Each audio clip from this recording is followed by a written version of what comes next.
Look at Cain and Abel. They're both grown up now. Cain became a farmer. He grows grains, fruits, and vegetables. Abel became a shepherd. He loves taking care of little lambs. They grow into big sheep, and soon Abel has a whole flock to tend. One day, Cain and Abel bring an offering to God. Cain gives some of the fruits he grew, and Abel gives the best of his sheep. God is happy with Abel and his offering, but he's not happy with Cain and his offering. Do you know why? It's not just because Abel's offering was better than Cain's. It's because Abel is a good person. He loves God and his brother. But Cain is mean. He doesn't love his brother. So God tells Cain that he needs to change. But Cain doesn't listen. He gets very angry because God liked Abel more. So Cain tells Abel, "Let's go to the field." There, when they are alone, Cain hits his brother Abel. He hits him so hard that he kills him. Wasn't what Cain did terrible? Even though Abel died, God still remembers him. Abel was good, and God will never forget a person like that. One day, God will bring Abel back to life. Until then, Abel will never have to die again. He'll get to live on this earth forever. Wouldn't it be great to meet people like Abel? But God isn't happy with people like Cain. After Cain killed his brother, God punished him by sending him far away from the rest of his family. When Cain went to live in another part of the land, he took one of his sisters with him, who became his wife. Over time, Cain and his wife had children. Other sons and daughters of Adam and Eve got married and also had children. Soon there were many people on earth. Let's learn something about them. As the number of people on earth grew, most of them did bad things, just like Cain. But one man was different. This is the man whose name is Enoch. Enoch was a brave man. The people around him did a lot of bad things, but Enoch kept serving God. Do you know why these people did so many bad things back then? Well, think about who made Adam and Eve disobey God and eat the fruit they weren't supposed to eat. Yes, it was the bad angel.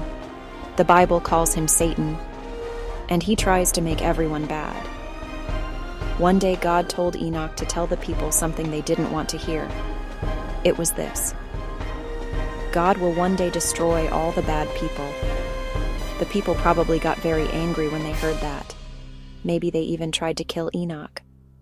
So Enoch had to be very brave when he told the people what God was going to do. God didn't let Enoch live long among these bad people. Enoch only lived for 365 years. Why do we say only 365 years? Because people back then were much stronger than now and lived much longer. Enoch's son, Methuselah, even lived for 969 years. Well, after Enoch died, the people grew worse and worse. The Bible says that all their thoughts were always only evil, and that the earth was full of violence. You know, one of the reasons there were so many problems on earth back then? It's because Satan found a new way to make people do bad things. We'll find that out later. Remember, the bad angel Satan was busy causing trouble. He even tried to make God's angels bad. Over time, some of these angels started listening to Satan. They left the work God gave them in heaven and came down to earth, creating human bodies for themselves. Do you know why? The Bible says it's because these sons of God saw beautiful women on earth and wanted to live with them.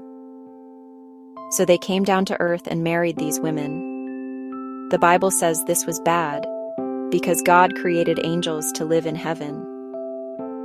When the angels and their wives had children, these children were different. At first, they might not have looked so different, but they grew and became strong until they became giants. These giants were bad. And because they were so big and strong, they hurt people. They tried to force everyone to be bad like them. Enoch died, but now a good man lived on earth. This man's name was Noah. He always did what God wanted him to do. One day, God told Noah that it was time to destroy all the bad people. But God would save Noah, his family, and many animals. Let's see how God did that. Noah had a wife and 3 sons. His sons' names were Shem, Ham, and Japheth, and each of these sons had a wife. So there were 8 people in Noah's family. God now told Noah to do something strange. He told him to build a big ark. This ark was as big as a ship, but it looked more like a big, long box. "Make it 3 stories high," God said, "and build rooms in it." The rooms were for Noah and his family, the animals, and all the food they would need. God also told Noah to seal the ark, so water couldn't get in. God said, "I will send a great flood and destroy the whole world. Everyone who isn't in the ark will die." Noah and his sons listened to God and started building, but the other people just laughed. They stayed bad. No one believed Noah when he told them what God was going to do. Building the ark took a long time because it was so big. Finally, after many years, it was ready. Now God told Noah to bring the animals into the ark. God said he should take 2 of every kind of animal, a male and a female. But of other kinds of animals, God told Noah to take 7. God also told Noah to take all kinds of birds with him. Noah did exactly what God said. And then Noah and his family also went into the ark. And then God closed the door. Inside, Noah and his family waited. Imagine you're with them in the ark, waiting. Would the flood really come, as God said? Outside the ark, people lived their lives as usual. They still didn't believe a flood would come. They probably laughed more than ever. But soon they stopped laughing. Suddenly, it started to rain. Water poured from the sky like buckets. Noah was right. But now it was too late for anyone to get into the ark. God had closed the door for good. Soon all the lowlands were flooded. The waters became great rivers. They knocked down trees and rolled big stones, making a lot of noise. The people were scared. They climbed to higher places. Oh, how sorry they were that they hadn't listened to Noah and entered the ark when the doors were still open to them. But now it was too late. The waters kept rising. For 40 days and 40 nights the water poured from the sky. It rose along the mountain slopes, and soon even the highest mountains were covered. And then, as God said, all the people and animals outside the ark died, but everyone inside was safe. Noah and his sons did a good job building the ark. The waters lifted it, and it floated right on top of the water. And then, one day, after the rain stopped, the sun started to shine. What a sight it was. Everywhere was just a big ocean, and the only thing visible was the ark floating on it. The giants were gone. They wouldn't hurt people anymore. Everyone died, along with their mothers and the other bad people. But what happened to their fathers? The fathers of the giants weren't really humans like us. They were angels who came down to live on earth as humans. So when the flood came, they didn't die with the rest of the people. They stopped using the human bodies they had made for themselves and went back to heaven as angels.